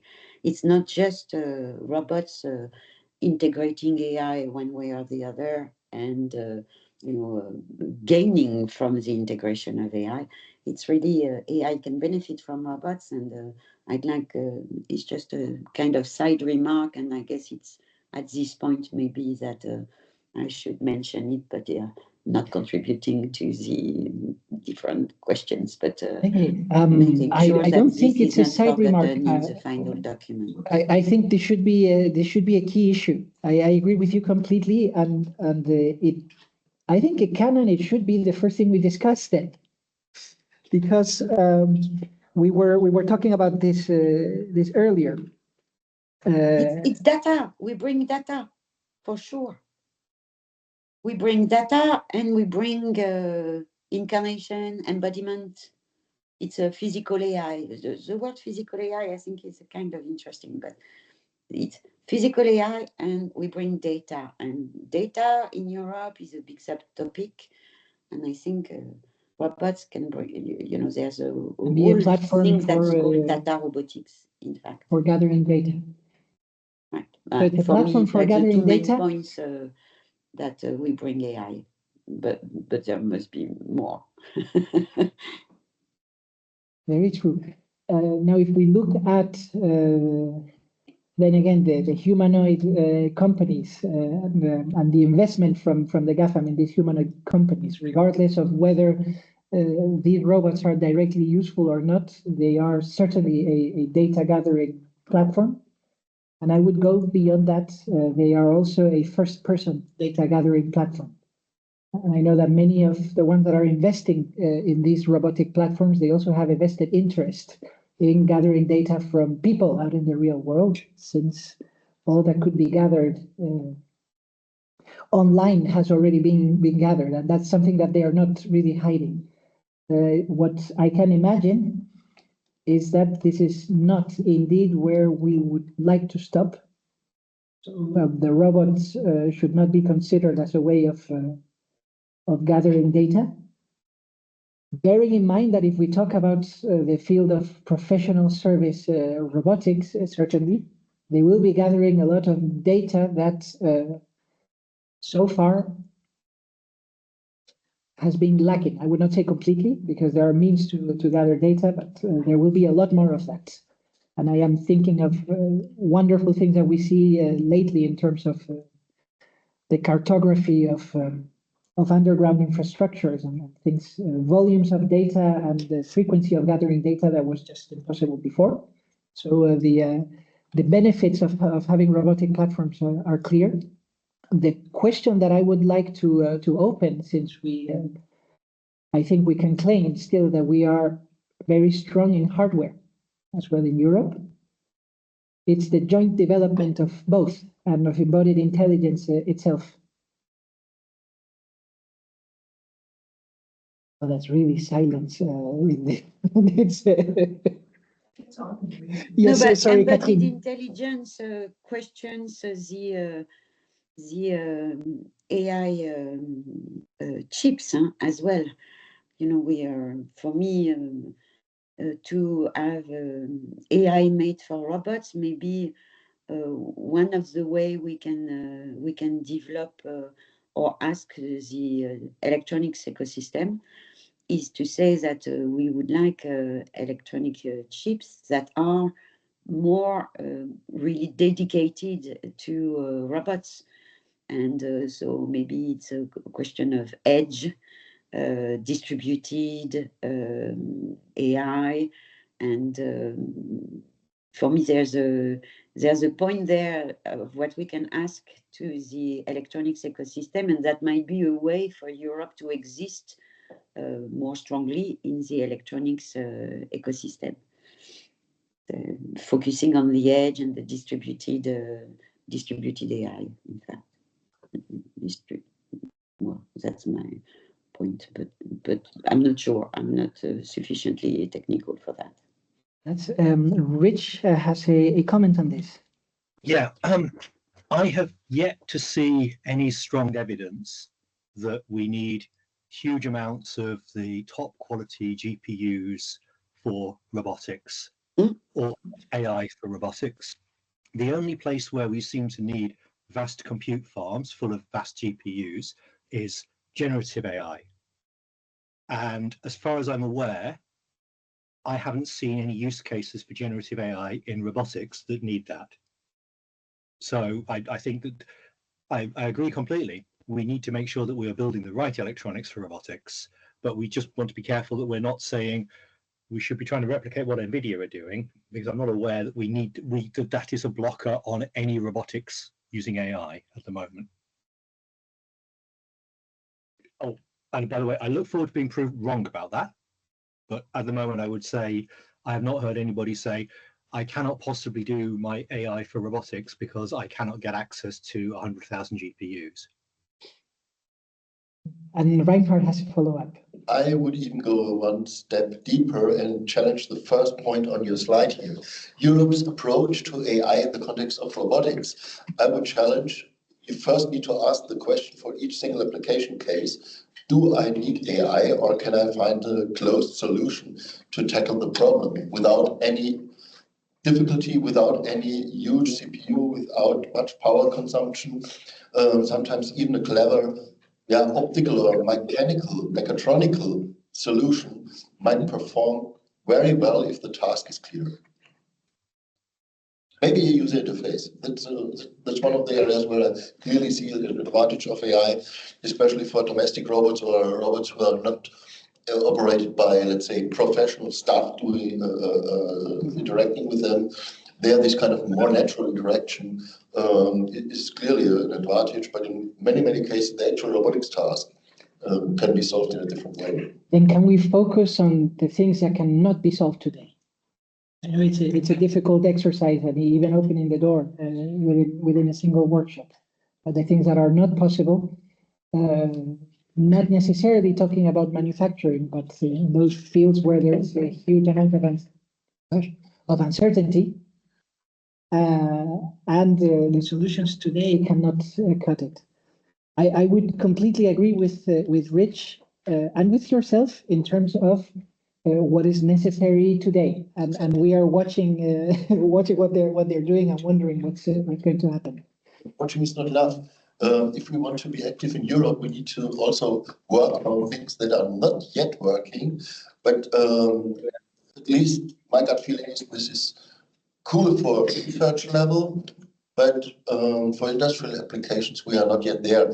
You don't have any physical grounding of those language models. You don't have any, let's say, hardcore physical world reasoning behind.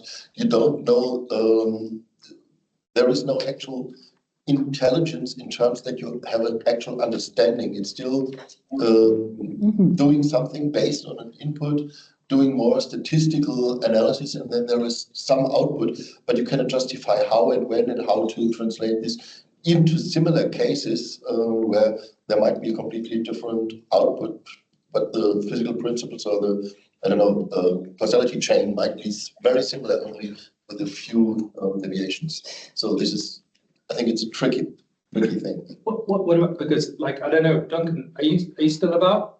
Because you made a reference previously. He is there. am here. Sorry, I am here, but I missed the context. So basically, kind of uses of generative AI in robots in your particular kind of your particular context. Because you made a reference before that you saw like a great deal of promise, but I can't remember what words you used actually. But then there's a long way to go. Yes. Yeah. I mean, the main thing is the kind of the generative AI and the foundation models have experienced a much wider range of scenarios. So they are beginning to be a lot more robust. You also got much more improved natural language interface. So there are ways of, however you want to communicate to a robot, actually communicating in natural language is a lot easier, and effectively that's what you've seen with ChatGPT, that it's opened it up to a much wider audience of how do you access the capabilities of machine learning. If you can just use natural language, then you can start unlocking both effectively the programming by natural language and the output, that it's no longer a whole bunch of numbers. And that's actually quite advantageous in robotics, not just what you might perceive as the service robots, where you are having a direct conversation, but also industrial robots to effectively talk to it and give it, if you can do the command and say, go over there or go and pick this up, then it means the skill level of a robotic operator, they aren't required to do programming. So there's some very interesting capabilities that it opens up. The risk is because it is generative and it's quite often making things up. So what we have seen in particular with ChatGPT, because it has experienced everything and lots of undesirable areas, it can wander off into those spaces and actually give you some bad answers, and it can make things up. So if you wanted, it's almost the point I made earlier about autonomous systems. Enabling an autonomous system from generative AI is still very much a risk, that it can do things which are wrong, rather than classical machine learning. We've programmed it for a specific context and specific actions, so it might not have experienced all of the range of things that go wrong, but it's much less likely to go off, and it will stop at a point where it doesn't understand, rather than start executing really weird actions that it's making up by itself. So I think we're kind of we lose a bit of control where we expect control over these things.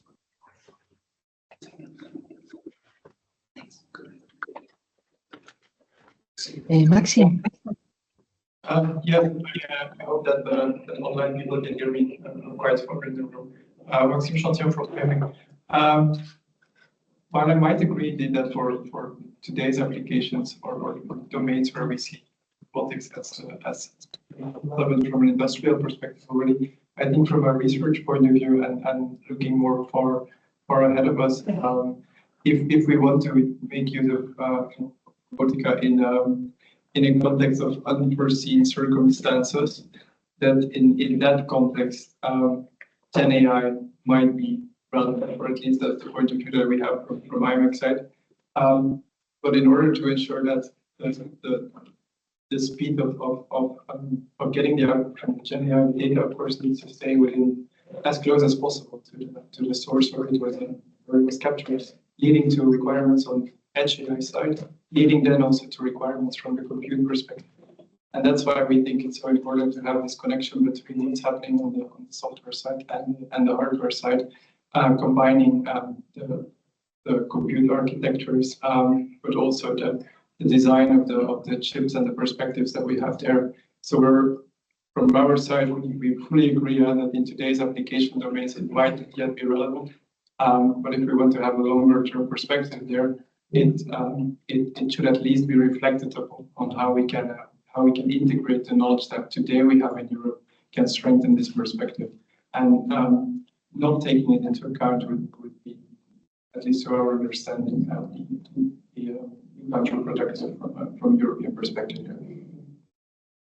And what could make it work in the future that cannot make it work now? I'm going to rephrase the question, because we part of what we are seeing today is the limited performance, and of course a lot of promise that new VLMs and larger multimodal models are showing into translating high-level instructions into whatever comes after. So you could imagine that you could, with much larger models and a lot more data, you could cover in the same way that ChatGPT has covered language action, but that will not remove the black box effect. And of course, hallucinations, they are not hallucinations. They've never been hallucinations, because everything that we see in GenAI could be labeled a hallucination. So sometimes it's a denser part of the model and there's more data.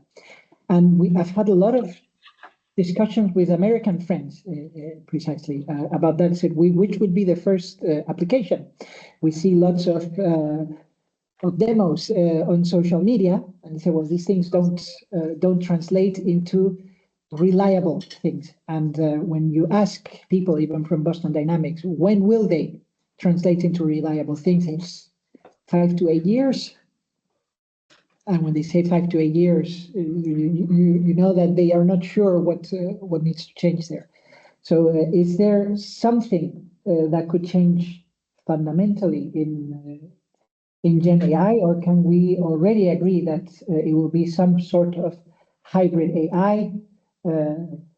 Some people put a lot of hope into chain of thought until Strawberry came out the other day, and others let's hope in chain of thought model. So that's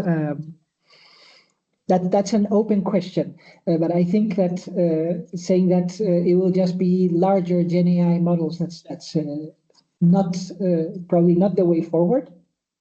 And then again, I'm looking for diverging views. I don't think that the ones we had so far were, but that's okay. And is there a way forward? It's theses and synthesis. I know there's still a lot of talk about different types of hybrid AI and what they will bring. And are these things that would make sense to do in Europe? And would these things make sense at lower scales, when I'm saying far edge, so closer to where the data is generated? Because the moment you need large volumes of data, being able to make smaller local models makes less sense. You need some way of federating the learning, of creating these larger models from different conditions. Put a lot of questions out there. Duncan. Yeah, I'll come back on that point. There has been a proposal, a Horizon Europe proposal on creating these foundation models. So that the EU Commission is certainly aiming to fulfil that need with a larger group, and looking at how you might create that from a very huge data sets, making that available in Europe. In addition, I was just sort of going to the point of the kind of the hallucinations. I think we've seen lots of lots of examples of where it's it is making things up. Because it's a predictive algorithm. It's just looking for the next token, and if you're trying to base that on something solid, a fact like counting objects in a room, it's going to try and do that on a predictive basis rather than actually running the function. So this is definitely one of our challenges, is how do we lock down the generative side into useful areas, and maybe augmenting that with sort of symbolic logic where it's required, proper calculations, especially in terms of robot control. So I think there's aspects beyond just the data that need to be explored to make it a reliable autonomous system.